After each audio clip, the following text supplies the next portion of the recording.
आपने कहा जी सियासी मुखालफतें ख़त्म करनी पड़ेंगी। अब इसमें ज़ाहिर है फिर पाकिस्तान तहरीक इंसाफ से भी एक्सपेक्टेशन पैदा होती है, क्योंकि आप लोगों की तरफ से या आपकी पार्टी की तरफ से पिंडी का जलसा अनाउंस हो चुका है, एहतजाज अनाउंस हो चुका है। अलीमा खान कहती हैं 10,000 लोग सड़कों पर ले आएंगे, 1 लाख लोग। तो फिर ये सियासी मुखालफतें ख़त्म करने वाली बातें तो नहीं हैं, ख़ासतौर पर ऐसे वक्त में कि जब पेट्रोल शॉर्ट है, किफ़ायत शारी करने का कहा गया है।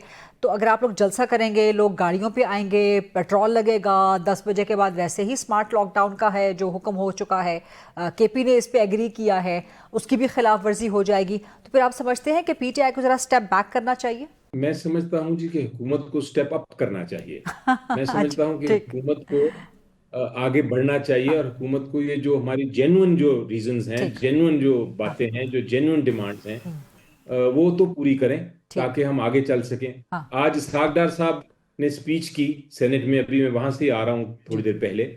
उस स्पीच में मुझे खतरा नजर आया, मायूसी नजर आई। हम्म, वो पहले उन्होंने बताया कि हमने बड़ा अच्छा काम किया और हम एक तकरीबन पहुंच गए थे जहां जहां हम किसी किस्म का सीज फायर की तरफ गामजन थे, और हो सकता था कि ये बातचीत भी आगे बढ़े हाँ, ईरान और यूनाइटेड स्टेट्स में। हम्म, लेकिन उन्होंने कहा कि अब जो कुछ हुआ है आज और कल में, उसके बाद बड़े खतरे बढ़ गए हैं। और जो मायूसी उनकी मैंने आवाज में सुनी और जो खतरा मुझे उनकी गुफ्तगू से नजर आया, तो मैं समझता हूं कि इसमें तो और भी जरूरी है कि हुकूमत स्टेप अप करे हम्म। और इस मामले को, अपनी सियासी मामलात को भी हल करे जल्द से जल्द, ताकि पूरी कौम खड़ी हो सर, ये बड़ी अहम एक बात ही कर रहे हैं तख्त। आप कि आपको इसहाक डार की स्पीच में, सेनेट में उनकी स्पीच में आपको खतरा और मायूसी नजर आई।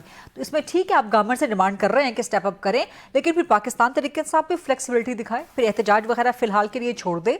अगर मुल्क के लिए खुदा न खास्ता खतरा है, साथ ही भारत भी फॉल्स फ्लैग की तैयारी करके बैठा हुआ है, तो सर फिर माहौल तो मुनासिब नहीं है ना एहतजाज का। इस तरह मैंने कहा, अगर वहां से आएगी कोई कदम बढ़ेगा तो हाँ, हम भी बढ़ाएंगे। वही सवाल जो मैंने पहले आपसे किया था कि पीटीआई का जलसा, जाहिर है उसमें लोग आएंगे, पेट्रोल लगेगा, पेट्रोल पहले ही पाकिस्तान में जो महंगा बहुत है, शॉर्टेज भी है उस वक्त।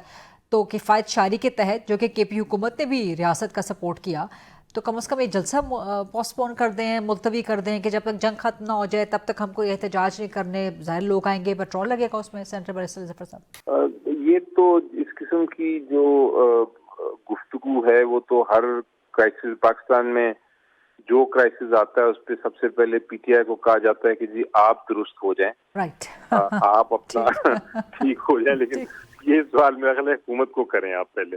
ठीक है, पहले हुकूमत से करते हैं।